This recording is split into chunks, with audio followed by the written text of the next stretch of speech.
A to Z Haryana देखने वाले सारे दर्शकों ने सोनू दलाल की राम राम। फिलहाल बैठे हैं गांव खरपुनिया में और भाई एक तो अनेक इस आंदोलन में जो अलग अलग चेहरे देखने में मिलने लग रहे हैं। और आंदोलन का इतिहास नहीं है, बहुत सारे और भी इतिहास इस आंदोलन में बने हैं। और उस इतिहास की कड़ी में मनदीप पुनिया स्वतंत्र पत्रकारिता बात करी।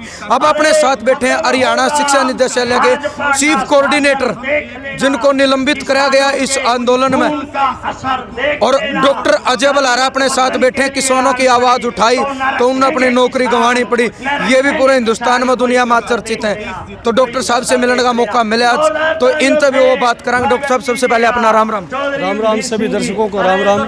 बात शुरू करने से पहले दो लाइन के द्वारा मैं अपनी बात कहना चाहूँगा कि देश बिक जाएगा आसार नजर आते हैं, गद्दी पर बैठे सभी मक्कार नजर आते हैं, और हम लोग जो लुटा रहे हैं जान और नौकरियां अपनी, इन गद्दारों को आज हम ही गद्दार नजर आते हैं। डॉक्टर साहब एक बार थोड़ा परिचय दे दीजिए।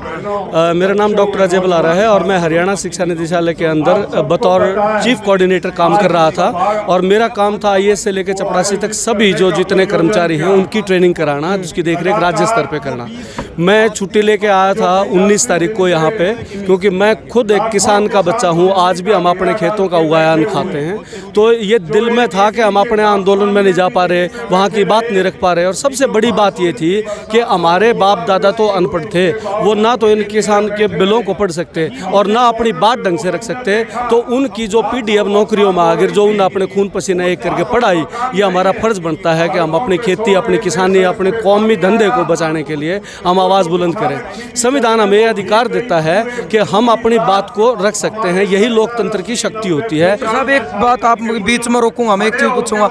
आपने कहा कि आपका भी तरह में एक टीस थी कि आप आंदोलन में नहीं जा पा रहे, लेकिन आपने ये नहीं लगा कि आप एक सरकारी मतलब एम्प्लॉय हो, अगर आप बोलोगे तो शायद कुछ हो इसका और बहुत कुछ हो गया आपके साथ। तो देखिए, सरकारी जो सेवा नियम का हवाला देके लोगों के ऊपर इस तरह के निलंबन के सरकार कर रही है, ये संविधान में जो मौलिक अधिकार है, जिसमें बोलने का अधिकार, शांतिपूर्ण अपना विरोध दर्ज कराने का अधिकार, देश में कहीं भी चाहने का अधिकार, ये मौलिक अधिकार है। इनके खिलाफ अगर राज्य सरकार कोई सेवा नियम बनाती है तो वो निरस्त समझे जाते हैं। मैं खुद कानून पढ़ा हूँ, मैंने MDU को टॉप कर रखा है, तो मैं कानून को जानता था और मुझे पता था कि मेरे संवैधानिक अधिकार मुझे अलाउ करते हैं कि मैं इस तरह के नॉन पॉलिटिकल आंदोलन में जाऊं और अपने विचार भी रखूं।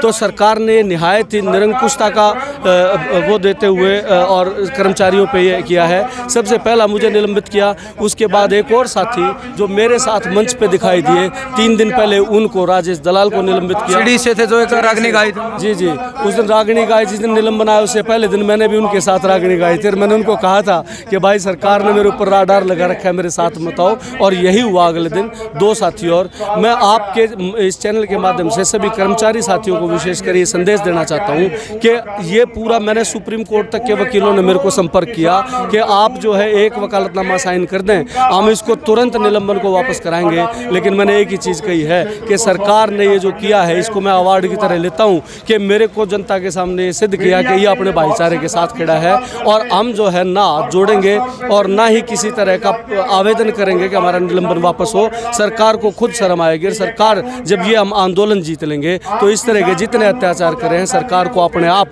वापस लेने पड़ेंगे, और नहीं तो कानून की लड़ाई में भी सरकार को हरा के और हम अपने पदों को वापस करेंगे। आपके पास कोई मैसेज आया उससे पहले जो आपको निलंबन किया गया, कोई मैसेज इस तरीका, कोई चेतावनी दी गई हो कि आप ऐसा ना बोलें? देखिए, मैं राजपत्रित अधिकारी हूँ, गजेटेड ऑफिसर हूँ। मुझे तो अब तक ये तक नहीं बताया कि मेरा कसूर क्या है। जिस कागज़ के अंदर मेरे को निलंबित किया गया उसके अंदर कुछ नहीं लिखा कि आपका कसूर क्या है। मुझे तो ये भी नहीं पता कि मेरे ऊपर गबन का इल्ज़ाम लगाएंगे, किसी के साथ छेड़छाड़ का लगाएंगे। लेकिन जब मैंने अपने सूत्रों से पता किया अगले दिन, तो पता लगा कि मैंने जो लाइव सेशन फेसबुक पे किए थे और सरकार की पूरी जो गलत नीतियां हैं उनके विरुद्ध मैंने आवाज़ बुलंद की थी, तो उस CD को भेजा गया केंद्र सरकार द्वारा राज्य सरकार के पास, और उनने आनन फानन में तुरंत केंद्र के दबाव में, संघ के दबाव में, और तुरंत निलंबन मेरे घर भिजवा दिया। मेरे को कोई नोटिस आज तक नहीं दिया गया है कि आपने ये गलती की, इसके कारण निलंबन किया। पद्दोवाड़ा टोल से लाइव सुना था आपको नरवाना के पास, आपने बोला था कि अजय बल्लारा टर्मिनेट नहीं हुआ, ये सरकार का सिस्टम टर्मिनेट हुआ है। बिल्कुल, मैंने ये कहा था कि निलंबन अजय बल्लारा का नहीं हुआ, ना किसी राजेश दलाल का। अगर निलंबित सरकार ने किसी को किया है तो लोकतंत्र को निलंबित किया है, और बहुत जल्द अगर इसी तरह हम इनकी एट्रॉसिटीज को सहन करते रहे तो ये लोकतंत्र को देश से बर्खास्त करके और तानाशाही को स्थापित कर देंगे। इसी के खिलाफ ये किसानों की लड़ाई है, इसी के खिलाफ हम कर्मचारियों को लामबंद कर रहे हैं। और मैंने घोषणा कर रखी है, मेरे समर्थन में एक हैशटैग चलाया था लोगों ने, कर्मचारियों ने, क्योंकि मैं सब कर्मचारियों से मिल रहा हूँ। 11 जिलों में मैं अब तक जा चुका हूँ किसान भाइयों के समर्थन में, और कर्मचारियों को लामबंद किया कि सब जो है सरकार को जाके ये कहेंगे हम भी किसान के साथ हैं, हमारा भी निलंबन करो, हमारी भी नौकरी ले लो, तो हम ये देखेंगे कि डरी हुई सरकार जो है कितने कर्मचारियों को इस तरह से जाति करके नौकरियों से निकाल। आपने एक बयान और दिया कि मेरी पत्नी भी सरकारी नौकरी पे, उनकी भी ले लो। बिल्कुल, मैं अभी भी कहता हूँ मेरी पत्नी भी सरकारी नौकरी पे है, अगर दम है तो उसकी भी नौकरी लेके देखें, क्योंकि किसान का बच्चा हूँ, धरती पाट का, हमें कमाना और पेट भरना आता है, हम केवल नौकरियों पे नहीं है। और दूसरी चीज़, नौकरी का मतलब ये नहीं है कि हम उनके कुत्ते बनकर हमारे गले में उन्होंने पट्टे डाल दिए। हम गुलामी किसी तरह ना हमने सहन करी और ना सहन करेंगे। किसान हैं और अपना अन्न उगा के कभी तक अपने पुस्तों को पाल सकते हैं, लेकिन इस तरह की गुलामी और इस तरह की तानाशाही हम बिल्कुल बर्दाश्त नहीं। डॉक्टर साहब, क्या इस स्वतंत्र देश में, लोकतंत्र में ऐसा भी नहीं है कि सरकारी एम्प्लॉय बेचो को, लेकिन आत्मा और जमीर तो उसका भी है कि वो मतलब बुराई के खिलाफ आवाज या अपने दिल की आवाज जनता का अगर पूछा हुआ तो उसकी भी उसने सजा मिला, ऐसा क्यों है? देखिए, लोकतंत्र को इस सरकार ने दरकिनार कर दिया है, क्योंकि जब पूंजीवाद आता है तो पूंजीवाद का एक रूप तानाशाह के रूप में भी आता है। तो सरकार जो है जब सारे जो जनता के रिसोर्सेज हैं उनको अपनी मुट्ठी में कर लेती है। देखिए कितने PSUs बेच दिए, हवाई अड्डे बेच दिए, रेलवे स्टेशन बेच दिए, अब क्या BSNL बेच दिया, BHEL बेच दिया। अब जो है एक चीज़ बची थी कि ये किसान सबसे ताकतवर कौम है, जो इनके काबू में नहीं थी, ये नौकरियों में नहीं थे, ये कहीं इनमें PSUs में नहीं थे, तो इनकी रोटी को अपनी मुट्ठी में करके और ये देश के एक बड़े हिस्से को भी अपने कब्जे में लेना चाहती है और तानाशाही स्थापित करना चाहती है। लेकिन ये सरकार जो है इस चीज़ को समझ ले कि गलत टक्कर ली है, क्योंकि 70% जनता, करीब 82 करोड़ किसान इस देश के अंदर हैं जो इस जुल्म को सहन नहीं करेंगे। और ये जो इतिहास के अंदर सबसे बड़ा आंदोलन किया है, इस आंदोलन की जीत होगी और लोकतंत्र की दोबारा बहाली होगी। लास्ट सवाल आपका, आंदोलन तो मैं पूछूंगा कि जो आंदोलन चल रहा है 80 दिन क्रॉस कर गया, 200+ किसानों की जान चली गई, सरकार उन जान जाने पे भी चुप है। दूसरी चीज, आज तक एक के बात है सरकार की तरफ तक 11 दौर की मीटिंग भी बोली कि कानून किसान के लिए सही है। देखिए, मैंने ये तो लंबा टाइम हो जाएगा कि मैं जब तोमर साहब ने वहाँ से पूछा कि इस कानून में काला क्या है, तो मैंने उसके बाद 20 जनसभाएं की हैं, हज़ारों लोगों को एक एक वीडियो में ये बताया कि काला क्या है। सबसे बड़ी एक चीज़ का उदाहरण देता हूँ, मैं सारी बातें नहीं बताऊँगा। इस देश के अंदर आर्टिकल 14 सभी को कानून के समक्ष समानता देता है, लेकिन ये 3 जो काले कानून आए हैं, इसके अंदर जो प्राइस एश्योरेंस का आखिरी कानून है, उसके अंदर धारा 18 को पढ़ना चाहिए। उसमें स्पष्ट लिख रखा है कि अगर इस अनुबंध की खेती के अंदर किसान के साथ कोई जाति होगी तो SDM, ADC और मार्केटिंग एडवाइजर तक फैसला हो जाएगा, और अगर वो फैसला गलत होगा तो किसान ना केंद्र सरकार, ना ही राज्य सरकार, ना ही किसी निगम के खिलाफ कोर्ट के अंदर नहीं जाएगा। ये 82 करोड़ जनता जो है कोर्ट में जाने से रोकी है।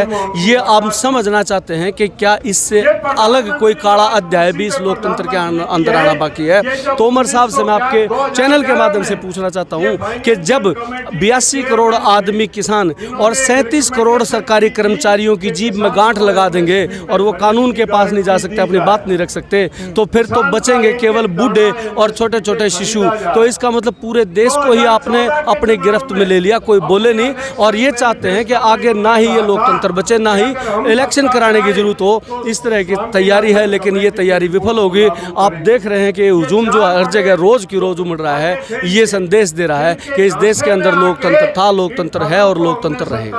अपनी तरफ से कोई अपील, क्योंकि आपने बड़ा बलिदान दिया है, नौकरी दी है और आपको पता था कि बोलने पर नौकरी जाओगी। मैं एक ही चीज़ कहता हूं कि अब जो है दिल्ली की सीमाओं पे या इस तरह के जो जमघट लगे हैं उनमें गिनती की कमी नहीं रह रही। कमी है तो पढ़े लिखे और कर्मचारी की जो वैचारिक क्रांति फैला सकता है उसकी कमी है। मैं हाथ जोड़ के इस चैनल के माध्यम से सभी पढ़े लिखे बच्चों से और सभी कर्मचारियों से निवेदन करता हूं कि वो अन्नदाता के इस आंदोलन के अंदर बेझिझक होकर आएँ और एक वैचारिक क्रांति के अंदर अपना योगदान दें, क्योंकि कोई भी जो बड़ा आंदोलन है वो वैचारिक क्रांति के बिना, पढ़े लिखों लोगों की सहभागिता के बिना जीता नहीं जा सकता है। जिस तरह हम निडर होकर काम कर रहे हैं, सभी कर्मचारियों से मैं ये निवेदन करता हूं कि वो भी निडर हों और अन्न की, नस्लों की और फसलों की इस लड़ाई के अंदर अपना योगदान। डॉक्टर साहब आपका बहुत बहुत धन्यवाद। बहुत बहुत धन्यवाद। तो भाई डॉक्टर अजय बलार अपने साथ है जिन्हें ये कैसा बड़ा बलिदान दिया हो का भाई चोट कालजा पर लगा है, नौकरी करने के लिए बहुत मेहनत करनी पड़ी, इन्हें अपनी नौकरी